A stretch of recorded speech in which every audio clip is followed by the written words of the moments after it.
Today I'm going to answer a lot of questions you ask all the time. Hey Christmasers, I'm Gina Loves Christmas. Welcome back to the channel for Christmasing. The lights in the Perkins Christmas tree. What are they? How do you use them? I have them here. I'm gonna tell you about it. Giant things that were not necessarily made for a Christmas tree. Yeah, they were. I'm going to show you how to get those into the tree. Picks. Why do I love them so much? Let me tell you, my Sullivan's favorites are here. Ribbon, my newest ribbon. That one that's like that moire leather-like finish. It's not for bows, it's for something different. I'm gonna show you how to use that too. Let's get ready to Christmas. The lights, it feels like the lights are famous. Can you get that feeling too? The pin lights match the lights in my tree. So when I add these in, it's gonna create just a little bit of movement. I'm not going to use as much as we used in Desi's tree. I'm just gonna use a few strands. You asked for it, here they are. These will be able to be sourced somewhere down low. I start my lights where I start my tree. I start everything at the top and I work my way down. With these lights, you have two options. One, you can keep them within the heart of the tree. You're still gonna get all the sparkle, or you can let them dance right on the edge of the branches.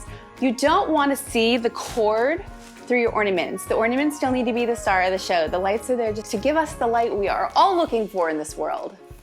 So I'm going to work these in and I'm going to go through the branches. I've already fluffed this tree, but I wanna I'm going into the heart, because that's my jam. When I get to a stopping point, I'm gonna work my way back up my tree, making sure to hide those cords. Next, I'm going in with picks. Picks transform your Christmas tree. Maybe you have a green tree and you want it to look flocked, you need picks. Maybe you have a flocked tree and you need a little bit of green added, you need some picks. This is a Sullivan's pick for this year. It's a succulent pick, but it's Christmassy. It's a succulent pick, but it's Christmassy. I know, I felt the exact same way. There's pine cones on this pick. It's all sugared and like kissed with glitter and a little flocking, and it's basically everything. These come in a little bundle, so you get like 3 for the price of 1, and I love them, and they are part of my favorites for the season. This is a forever fave of Sullivan's product. It didn't come last year, it was so sad, but I had a lot of them. But this year, they're here. This has eucalyptus in it, a little darker green. It has a little bit of cedar. It's got some pine cones. It's got all the texture.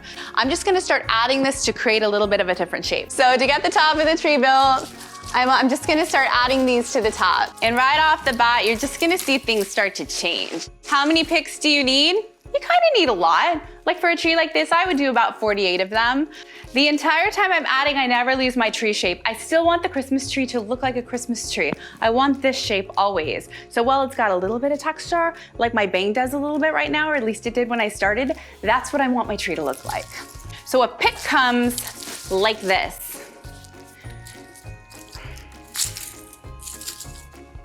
And that's fine, but that's not the way to use it. You have to release picks. You have to open them up, look at give them a little moment, enjoy them, admire them, they like that. And then you can pop your pick. And right there, now, okay, let's look again. And now you just got what you paid for. Just like that. Sometimes I like to butt my picks up against each other. So I have one here, I'm gonna grate it on this side so it almost feels like it's falling out, continuing to create a shape that if you were gonna buy a really expensive tree, this is what I would want in it. I would want all the picks. I love the option of placing my picks, and I love that I get to use them all over. So that way I can turn any space, my staircase can have a little bit, same pick formula, so everything can just coordinate. Can you see it changing? Yes, Gina, we can. We can all see it changing right before our very eyes. Working my way down. Also making sure when you're looking, the profile of the tree from the side is gonna get that same shape carried on through the back. My lights are still super shiny through this. How are you feeling about these lights? Succulent time. Now these came in a little bundle so you could take them apart. Oh, if you were making a Christmassy centerpiece, you could do it with this because you can take them apart and just mix them in. Even if you had real succulent arrangements in your house and you popped a few of these in, now it's a Christmassy arrangement. I just felt like these added something totally different. It's what I'm trying to serve up this year. Some just a little bit different. I'm marveling still at the succulent pick. I'm wowed by them. We also like this tree because I don't need to be on a ladder when I'm using it. Not that that wouldn't be fun to watch. And she fell down. I'm opening these up too, spreading them. I didn't take the tag off of that one. Thank you, Sullivans. All right, all right. This is a lampshade.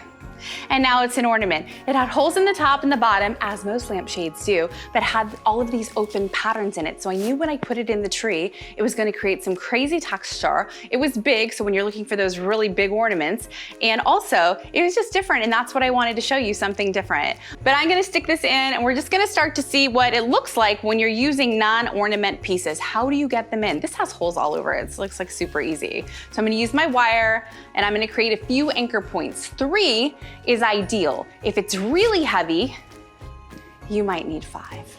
And I added these pine cones. Some are glittered. They smell like maple. I did taste them. It didn't taste like maple.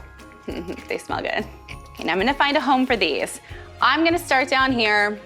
To get the larger ornaments in, you're gonna pick up your branch. I want this teetering a little bit, so I'm gonna let it fall kind of in a natural place, but I'm always gonna make sure that the strongest branches are holding it in. That is really interesting. I love it. I have 3 of these. They're my largest item, kind of, and I'll get these placed. When you're placing your larger pieces, or any piece really, and you've used a lot of picks, you need to make sure that you're wiring to the heart of the tree and the tree itself, and not the pick. Because if you're wiring to the pick, it's gonna go like this, and it's gonna fall. Or maybe it won't, but maybe it will, and you should just be safe about it. All that texture. Whew. Whew. This is a candle holder with lots of little holes in the back, so clearly it's an ornament. And for the owl, I'm gonna have to find a perch point.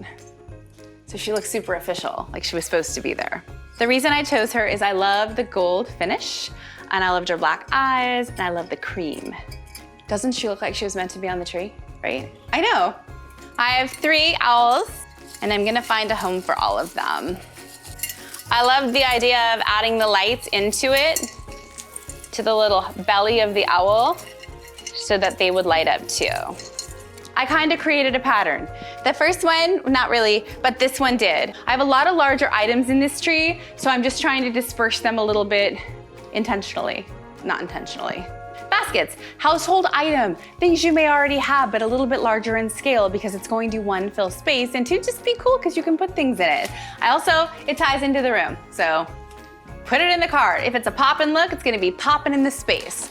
When you're putting in larger items, take your hand, firmly place it on the branch, right in where you want it. Ornament, just made it an ornament, just like that. I'm gonna bring the last one in down here. This would also be so cute to just throw in some presents too. If you had small little gifts in your tree, gift cards, could be a good place to keep them. Next, I'm going in with this metallic Moire ribbon. This ribbon is delicious. This ribbon also, I don't think needs to be made a bow out of. I said it, and I'm not gonna take it back. I'm still gonna make a little slant, a little bias cut, because I like it. I'm gonna tuck it into the tree and find a branch to secure it with inside. I'm wrapping it around the ribbon so it's pretty snug in there. This ribbon, I'm just going to let fall out of my tree. Lift, this is where we're gonna get the pop. We always want the pop. Pop it right up. I'm gonna cinch it, almost like if I was making my bow. Am I hurting you? Okay, good, that's what I was trying to do. And then it's a loving hurt. And I'm going to get this little bit of a fall, like a little waterfall coming out of the tree. We needed this. It also brings just a little bit of glam into something that was kind of edging into rustic, but still not really rustic. If you want the best ribbon and 40 yards is not in the budget, get 10 yards and just do something good with it. It doesn't have to be all throughout the tree. It can hop throughout, just like a little, just gliding through, just like a little earring, like a little belt buckle, like a little anklet. That can be your ribbon. I'm also not going to have a tail on her. I'm gonna cut her, because you can cut your ribbon. I give you permission. It's a thing. It's a thing. We needed that. We needed that. I'm gonna bring in a little more up here, and then a little bit more kissed on the side. all that body-yaddy. We need it all. We never want our ribbon to feel confined, stretched.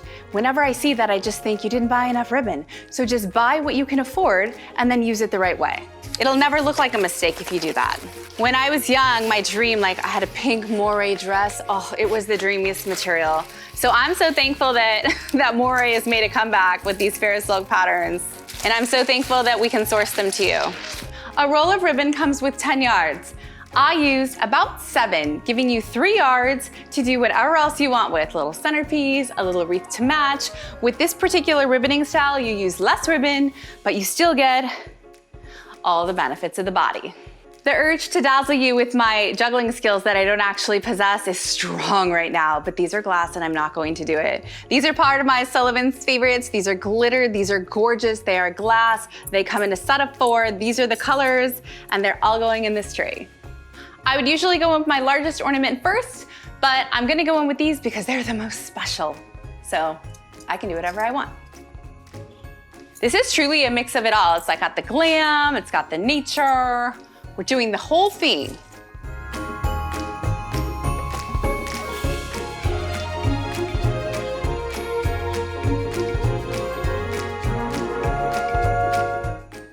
Going in next with these earthy, interesting, different things that I had. And I just want to make sure I have what's gonna feel like a pattern when looking down the tree. I'm going in next with some black. Why? Because it's my favorite neutral, and 2, because black creates a pop that's unexpected and good. Always. Shine, glitter, black, good.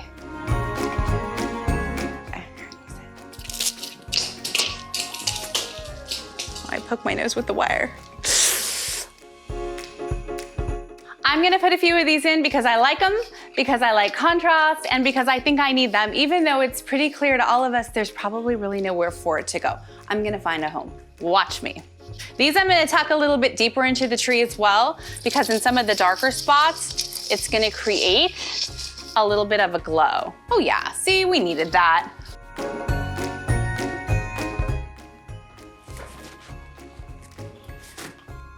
Whoo, whoo. Me, you. If I can do this, you can do this.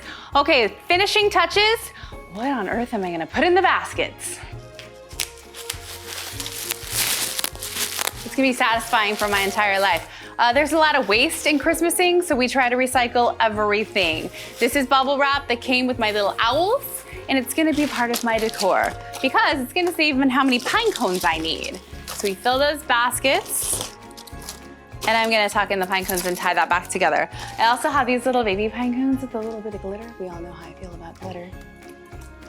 And those are going in too. It makes everything better. The little glittery ones also tie in prettily with the owls. You see that?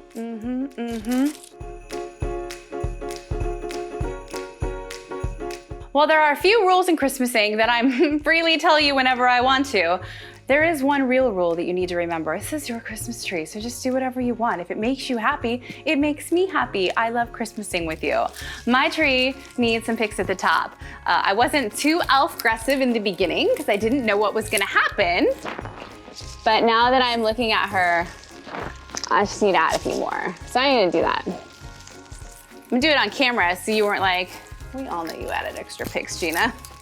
Christmasers, you ask me a lot of questions in my DMs on Instagram, and so when designing this tree, Kyle's like, what's it called? I'm like, it's the random bleep tree, bleep. See, I censored myself. Because it's just all the random questions answered, and I tried to do it in the prettiest way I knew how. I want you to love what you're doing when you're decorating your Christmas trees. It's not supposed to be stressful, it's supposed to be fun, and I love Christmasing with you. Subscribe, because I'm just gonna do a lot of other random as the season goes on. Thank you for Christmasing with me today.